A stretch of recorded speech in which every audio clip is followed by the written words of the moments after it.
drove from Salal and drove down the hill, then they're going to be on the steep hill, and there's no way of turning around or backing up. So that was the reason why the location is there. You can turn around on either side of the gate. We actually do maintenance up there. It's just, I've got 2 crew members, so that's not a high priority. I have to look at after other roads too. We put swales across above the pavement where the gravel is to try to get rid of the water.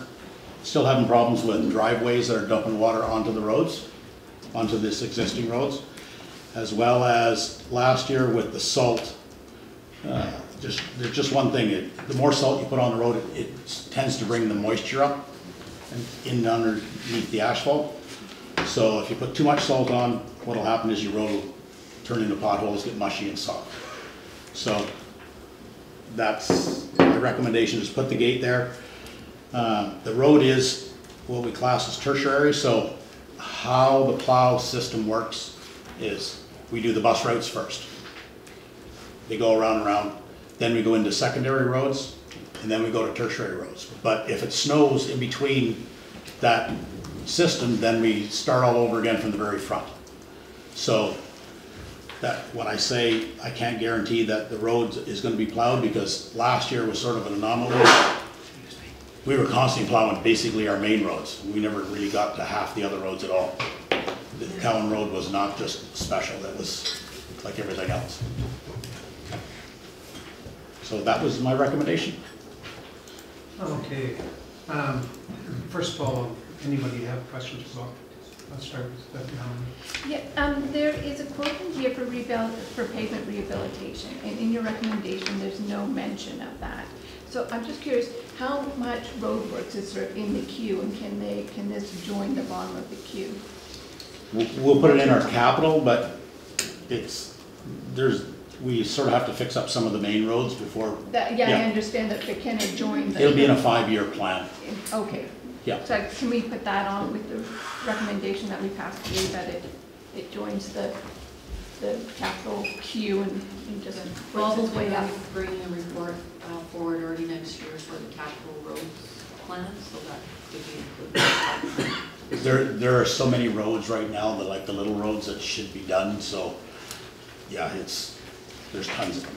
Yeah, I mean, that's a fair point. I'm just wondering, how do we start to address that? So That's part of the that, laundry list. part of that roads capital plan is you'll bring forward, and then council will decide on that priority for roads capital.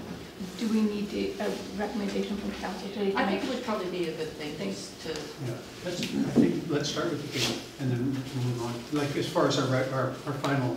That was my motions question about the whole thing. I don't have it. I just wanted to get some clarification about how we add it to the list. Right. Allison? Just a clarification on there's a map on the website somewhere that shows the classification of roads. Yes. And there's an awful lot of tertiary roads. Yes. And I can speak to the fact that they didn't get plowed last year. Fortunately, ours is fairly flat. The other question is the capital plan that's going to come forward is going to be more than just a current year. It will be 5 years. Yes. So everything that's in the queue and prioritizing with some very Class C or D ballpark estimate. Sorry, say that again? Class C or D ballpark estimates for. Yeah, I had it there, like it's 440 meters. I just roughed it out, what it would cost to. And that would be there for most of them, so. Okay. I'm going to put Maureen first and then Sue Ellen. I have no problem supporting the recommendation here as stated. I did wonder about one of the suggestions that came from one of our public comment folks.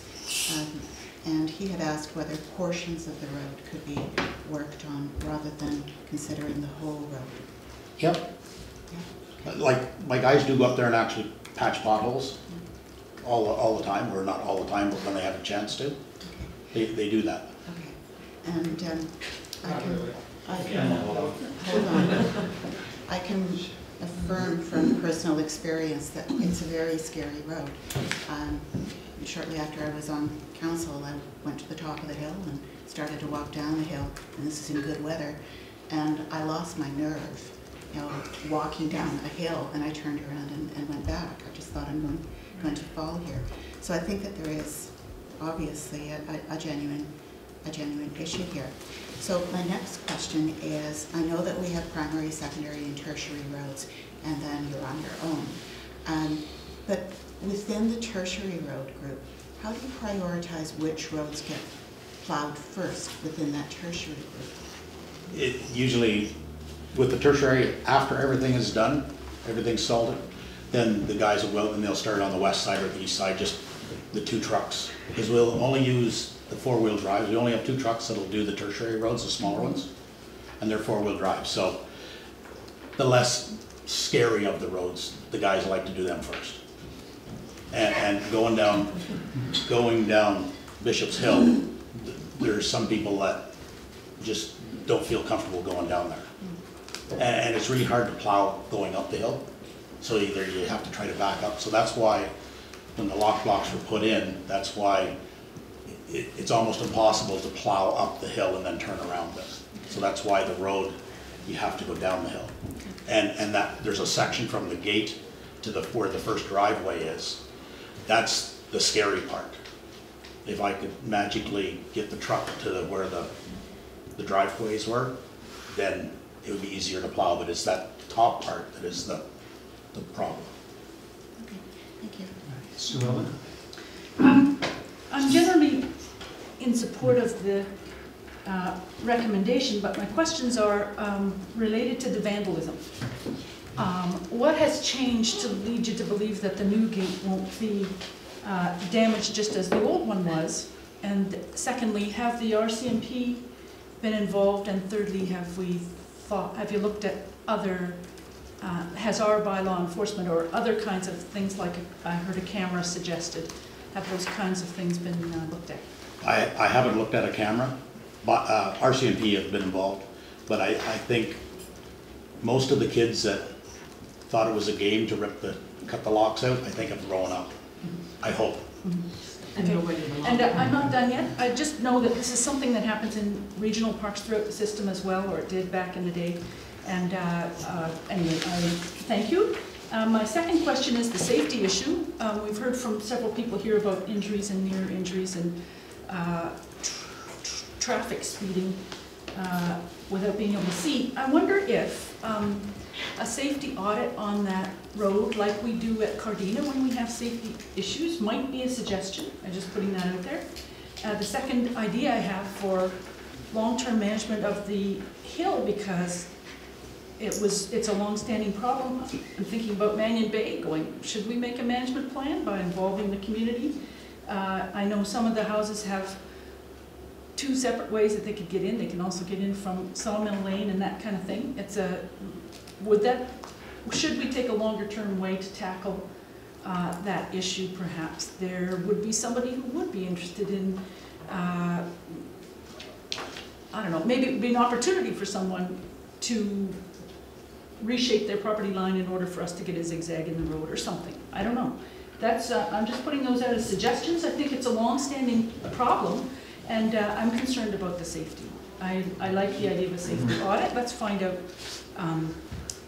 whether how serious the risk is there. I also recognize that last year was an unusual winter, and there were lots of roads like that. Thank you. Okay.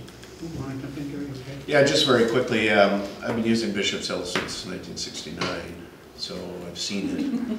It's not pretty, it's extremely scary, and we've had some absolutely horrific rides down there in the past. I took a drive up it the other day, and yeah, it's in worse shape than it was, mostly to do with those cuts through the road and stuff like that, which are unpassable. But yeah, we always use the whole thing back and forth and that sort of thing, just to try to make it work, and that was the only access we had. The gate's got to go ahead. We have to have access in there. We have to have a secondary access down to that part of the world. There's no question about that.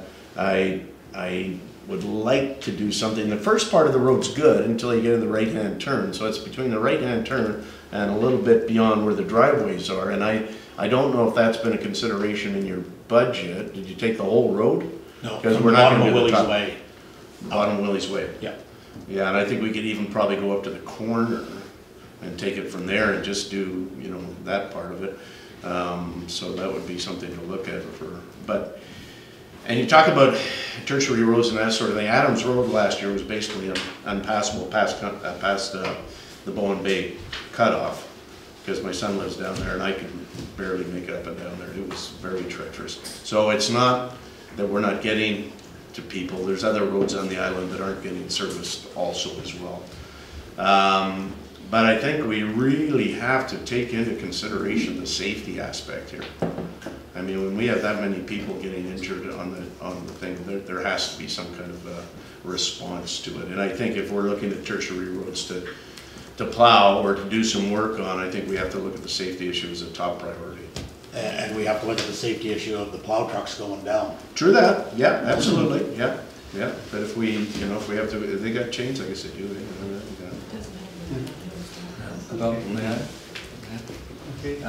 Certainly support.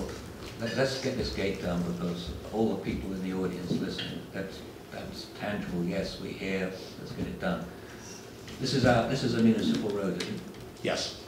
And I'm sorry, but the issues stated are a matter of record, and it's our responsibility to make sure we do something about it, and that's inescapable. So there's no shortcut here. It's just, I don't know what professional help we need to make sure it gets done, but there's no ducking this one. Okay. Yeah, just a couple of things I want to throw in here. First of all, so we can reduce the budget by coming up from Willie's Way, so we can work on that $100,000 to get it down lower. As far as the safety issue goes, I lived on David Road, and I mean, you want to fall down and die, live on the road I lived on. So as far as people slipping and falling on steep roads on Bowen Island, that's unfortunately a horrible fact of life. I think the fact that this was a maintained road, and at some point it was allowed to go, and at some point it has to be brought back because it is a municipal road. So no point taking it above the driveways. Not that big a deal down where it's flat.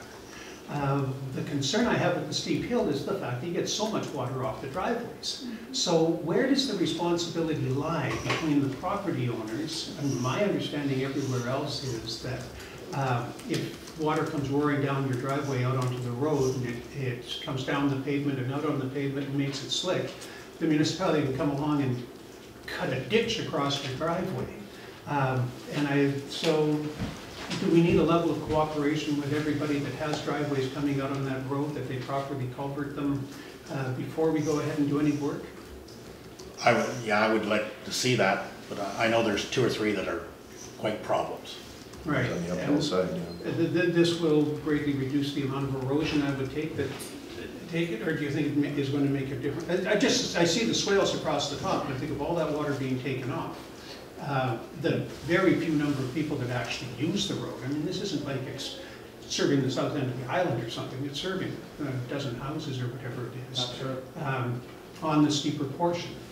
So anyway, my suggestions on this are that we do have to do it. It does have to go into the capital budget, but there's going to have to be some responsibility taken by the owners that have got driveways that are affecting the quality of the road. And we should be looking at doing the very steep portion, not the lower portion. So that's just my 2 weeks worth. And you want to say something? Yeah. Bob, how many roads crew do you have to service the entire island? Roads crew, like... Roads crew to service the entire island? I have 2. 2. I mean, that's something council needs to consider in next year's budget, is roads crew has not been increased in a number of years. We have 2 people and a supervisor trying to maintain all roads on Bowen. That's my number 1 issue. Number 2, Bishop's Hill is the steepest hill on the island. It has been an issue whether we've had engineers in public works or if we have Bob, who's not an engineer. But it has been an ongoing problem for the municipality since incorporation. I can speak to that from personal experience. The third thing is that there is options that the neighbors can take if the costs, when council looks at the overall roads capital plan and further to the mayor's comments, paraphrasing here, but when looking at a small municipality with limited funds, how do you balance the needs of the most to the needs of in an area. And it's called a local service area. A local service area can either be started by a neighborhood, or it can be started by council. And it's just something to consider at this point, where effectively it's a special tax for the area that 50% of the neighbors need to agree to. And this would certainly help to contribute to the maintenance and the fixing up of the road. Something to consider.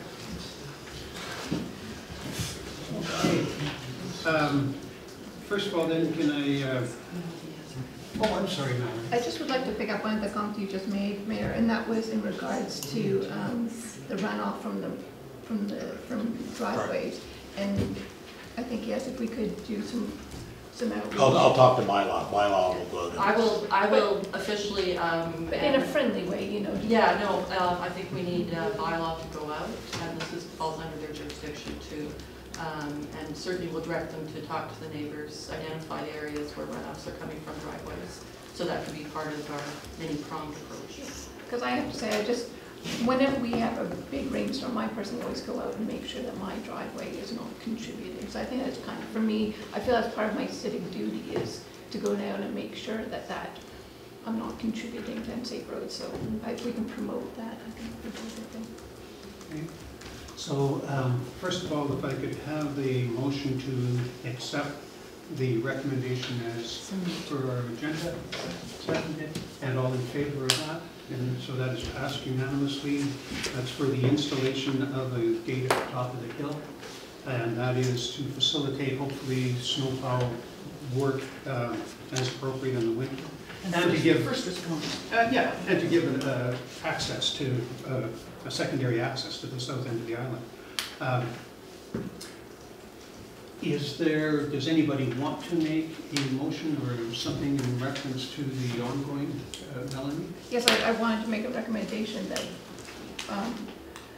that this road is put under consideration for the capital road plan. Okay. Makes sense? Sure. So moved. Could I hear the motion again? Tyler, what have you written? Do you want me to? That this road be added to the 5-year capital road plan. Report Or a report to be brought forward to council in early spring. Okay. Any, or seconders? We have a seconder. Any discussion before I call the question? So all those in favor? Okay, so that also was passed unanimously. Okay, any other motions? Not a motion so much, but I just wonder, Bob, if there's any chance of getting the sweeper up there and get the gravel off, and I don't know if it helps. Yeah, we could at like to all. go again, now that the motorhome has gone off the road, we can, Yeah. Okay. I have to do We some should work. try to do something, yeah. Yeah.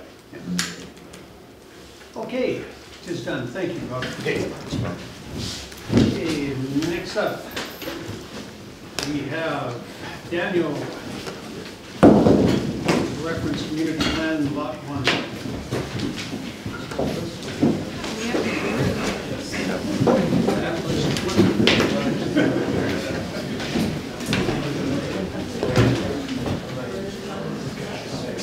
Just a 30-second arrest. Could we take a 2-second break? Oh, you want to take a quick one? Okay. We'll make it a full minute.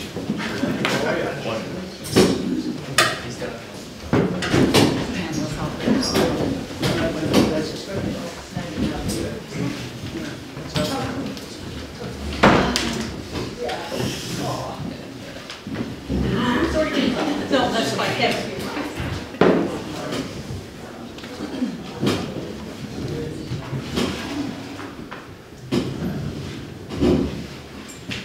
I like that idea. Some kind of way to bring everybody together and think about stormwater. The local service. Yeah. Either that or some kind of, Proactive neighborhood but plan. that's obviously the name for something that's trying to do. And it's a storm. Well, And when Yeah. There's also not the road record.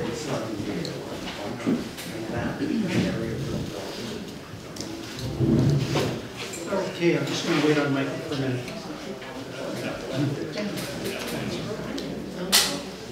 No, it's not.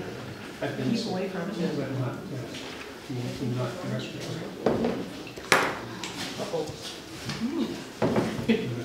No, I'm really nervous. I went to the ceremony and then I just got home and went to bed and stayed in bed. No, we're lucky. I kind of got up at 9:30, went back to bed. Just good. Yeah, I skipped the community lunch after I kind of wondered if you'd make it. well, the ceremony is 2 houses down from our place. Nice, yes. That's handy. Yeah. Did you get people that have to trek across the island on the other side? We get some people that come in on their boat, but it's mostly just the southwest peninsula. So it's the rest of the I think other people might have gone in.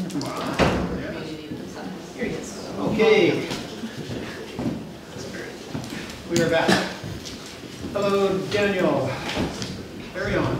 Thank you. So I'm here today to talk about the proposal for Lot 1, and so bringing back bylaws 432 and 433. So just a council brief overview, a reminder, refresher course. So Lot 1 is the sort of L-shaped or triangle-shaped lot the municipality owns along Mount Gardiner Road. So it's on the south side, opposite Clifton Park. It's bisected by a creek in the middle, and the public works yard again is a little place spacing for it. Carter Road runs up through Lot 1. Just for sort of context, Bix is just off the screen here, the Lowndes School, and Belterra development is just on the south side here. What brought this about? This was a resolution in November of last year. Council directed staff to bring forward bylaws to amend the OCP and the land use bylaw to rezone, and I'll go through these with a map as well, but area north side of Guild Creek for tourist accommodation, the southwest corner bounded by Carter Road for up to 20 units, and the southeast portion of Lot 1 to light industrial and artisan uses. So then in February of 2017, those bylaws were brought to council, and so council directed staff to make corrections and to bring them back and to refer draft bylaws 436 and 437 to the Advisory Planning Commission for comment. So I'll just go from that. At that February 2017 meeting, we had brought amendment bylaws. We brought essentially two sets of land use bylaw and OCP amendment bylaws, so 432 and 433 to do the light industrial portion of the lot, and then 436 and 437 for that residential and tourist commercial part. And what staff have done since then is actually just combine them all into one bylaw. We felt that was really a confusing thing when we're talking about one property owned by a municipality, that we're sort of cross-referencing these different bylaws. That was actually more, just overall more confusing. Instead, to do it all in one set of bylaws made more sense. And the land use bylaws you'll see is doing it in a comprehensive development zone with different areas, so that all of Lot 1 is sort of addressed in that single set of bylaws. So just a refresher again, so Lot 1 is currently all zoned rural residential 1, as you see it here. And in the official community plan, it's all designated as rural. And I'll note again that our official community plan map actually has an error in that this northern section is within the agricultural land reserve, and it's just not captured by our mapping. So when I talk about bylaw 432, that's the amendment bylaw to the official community plan. And so what that bylaw would do, this is the map of the changes, would change this bottom corner to a light industrial designation, this corner to a village periphery designation. It would place this remainder area into what's called rural residential from the rural, and that's to allow for the just the lot area, but the uses changed are essentially to remain rural, and this northern area to be tourist commercial. And just in terms of what that bylaw 432 does, so it places, and we talked about that residential section, village periphery designation, but also in the village periphery development permit area. It would create a light industrial development permit area as well to govern the development of the light industrial, as that's a form and character development permit. It also creates language describing the light industrial category. So that's not a category we currently have in the OCP, and so that would create language around what is a light industrial designation. And then it would include the residential section as an area for attached housing. So OCP talks about areas that are appropriate for higher density development, and so it would include that as one of those areas. So the 433 is the amendment bylaw to the land use bylaw. So it would create a comprehensive development zone with these 4 areas in it. And so I'll go through, what each of the areas designates, but just very briefly, area 1 is about 8 acres in size. Area 2 on the side is about 4.5 acres in size, and that this area 4 is about 1 acre. How big's the middle? I know I wasn't put that on it, like somebody's going to ask me, but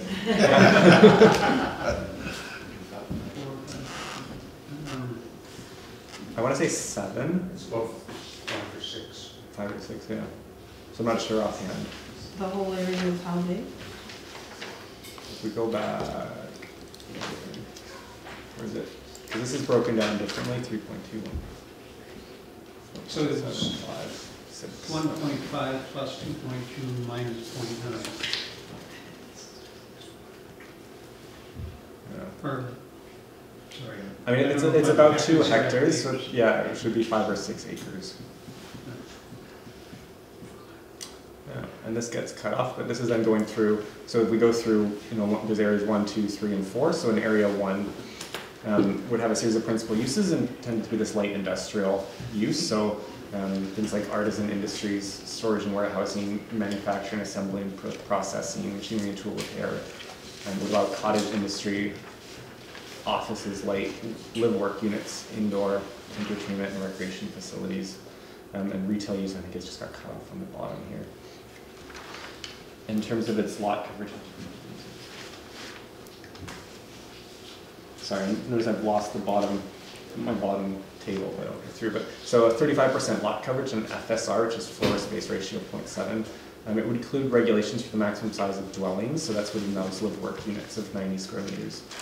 And it has a series of conditions of use on the bylaw. So I've just given them very brief in here, but no noxious or offensive uses. It talks about uses being enclosed within the buildings. It talks about residential is appropriate for the second story, but not for ground floor. And then there would be as well development permit guidelines that go with that created development permit area in the OCP. So this would have language around that, that storage be enclosed within, including garbage spaces enclosed within buildings.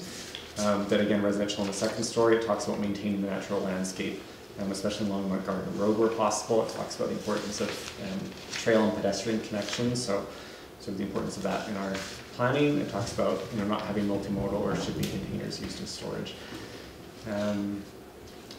So that's area 1 very briefly. Area 2 then we'll go to, and this is seen as this residential area. So it talks about principal uses being a dwelling use, and also supportive housing, allowing attached and detached dwellings. Lot coverage again of 35%. It would have a maximum dwelling size of 115 square meters, so that's about 1,200 square feet. And that's kind of come about that we would allow up to 20 dwellings, but we actually want to see smaller dwellings developed on that site. So we don't want to see it developed as 3 large residences, but we want to limit how big that they would be. And then I'll go to area. So area 3 I haven't broken down into a separate slide, but it would essentially remain what's permitted in the rural residential zone. So it would allow a dwelling use, like it would allow 1 dwelling, but it's not intended to be, from council's direction, essentially that council's looking at rezoning to these areas to potentially subdivide off area 1, area 2, and area 4, and area 3 essentially can remain that remainder, and that's what it is, but it still allows the 1 dwelling use, essentially with the rural residential zoning. So area 4 is essentially to mimic our tourist commercial zone. So it allows dwelling use in guest house. It would have regulation on the maximum number of guest bedrooms for 8 as in that council motion. So the maximum number of guests then at 16 and maximum number of meeting participants. That's for sort of workshops and workshops, courses and stuff held on site. And then some discussions of the agricultural land reserve as I mentioned earlier. So this northern tip is within the agricultural land reserve, about 1 acre in size. And so if the land was to remain within the agricultural land reserve, what could be on this land could be subdivided along the ALR boundaries. That would have been the straight line that the ALR boundary is. And it could be developed to be a bed and breakfast with up to 4 guest rooms. That's something that's permitted in the ALR. But so staff actually recommend, given the council direction, that we actually apply to the Agricultural Land Commission to exclude this land from the ALR. So that would permit it to have guest house use with up to 8 guest bedrooms on the site. I just want to interrupt you for a second, just so we're absolutely clear on this. Yes. So what we're wanting to do is to expand the lot down into here, Yeah. right? And that is just not allowed under the ALR. You can't incorporate ALR land into a lot that's outside the ALR. I think you could if you applied to them again. So if we applied potentially to do this include this bit, like subdividing ALR land along the ALR boundary is something you can do without needing ALR or ALC permission. Okay. So whether or not we could subdivide here to include this little bit that's not within it, and then still have up to 4 guest bedrooms, we would have to apply to them. Okay. So once we have to apply, we might as well just do it. Yeah. Okay. Fair enough. Thanks. Mm-hmm. Yeah, and that would be the other point too. Is so right now we could subdivide along this boundary if it was rezoned. But it makes more sense than this, as the creek sort of doesn't follow nice straight lines, but comes across it as an angle, and we want to almost subdivide based on the creek boundary so that we can know the land's outside the creek and what's left in the lot is sort of usable and doesn't impact on the creek. So then recommendation before you, so to allow this sort of early and ongoing consultation with the OCP changes, staff recommend consulting with agencies prior to any readings of the bylaw. We recommend consulting with neighbors, holding a public open house to seek input. So I see these as separate things. We hold a public open house here at the municipality for sort of general people interested in Lot 1, as well as seeking essentially like workshops or meetings with neighbors around as well. Staff would then return with the consultation results and any amendments prior to first reading.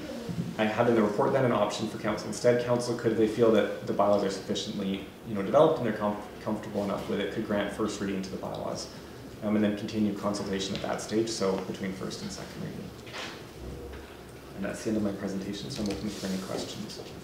Can I cut in first? Just a couple of sort of little points. I think the FSR for Area 4, for the presumed guest house, is something like 0.05. It's very, very small, plus 100 square meters. I think for what's involved, we maybe want to double that, make it 0.1 or whatever. Just take that up to a number that isn't going to turn into a problem. If it's under an acre and you've got something that's got 8 bedrooms in it. So what it currently is, there's no FSR limit on that. It's just the lot coverage. Oh, sorry, lot coverage. That's so it's 100 square meters plus 5%. Yeah, but 5% of less than 1 acre. Yeah. It is getting pretty small, isn't it? Yeah. So yeah, I can look at that and increase it. So maybe make it, if it was like 10%. I mean, we're not trying to build a giant thing, but that just might strike me sort of as an oversight. Yeah. And the other thing is we have our affordable housing policy. And the way that it reads now is we're asking for affordable housing to accompany light industry. And I wanted to leave this in so we could discuss it as a council, but my proposal would be that we take that out, because it's the first time, or maybe not the first time, but 99% of what we do is residential, right? And so an affordable housing policy, when you're creating residential property, makes perfect sense.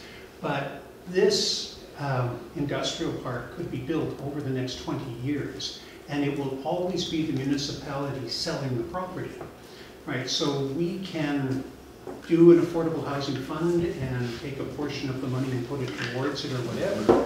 But if we have somebody that comes in and says, okay, I want to build this industrial project, and you say, great, where are you going to put your 15% of housing? So, well, why would you put 15% of housing in the middle of an industrial site? I think that it would get extremely problematic. I thought the whole concept for Area 1 was it was supposed to be mixed. Yes. Now, but the deal there is this. You'll notice that. So why wouldn't we want 15% of the residential part to be affordable? Because they're not residences, they're live-work units with the ability for somebody to live there if they wish. The problem we really have is you kind of have to flip it with residential units so valuable and light industrial property worth so little. If we don't severely restrict the amount of residential, the whole thing would become one big apartment complex. Right? People would put in as much residential as they could because they can say, oh, well, for that 900 square feet, I can get $650,000. And suddenly your light industrial park isn't a light industrial park at all. But don't we need to be doing what best matches the community's requirements? Well, except that So if there's no demand for the light, I mean, I'm very much in support of providing the options, right? Right. Let me address that, okay? The whole thing is this, is that there is no light industrial property on Bowen. Owners of land will not create it because it's so much more, there's so much more value in creating residential property, right? So we have to create a light industrial park, but it's not something we want to do every 5 years. So the idea is to create something big enough that it will serve the needs of the community for decades. Whereas if we put a heavy residential component in there because that's our need today, we will build it out and again be searching for light industrial property 5 or 8 years from now. So do we need to put something like that? I'm just really trying to get my head around this whole big concept. I think this is a learning curve for everybody. Well, I've never been through this process.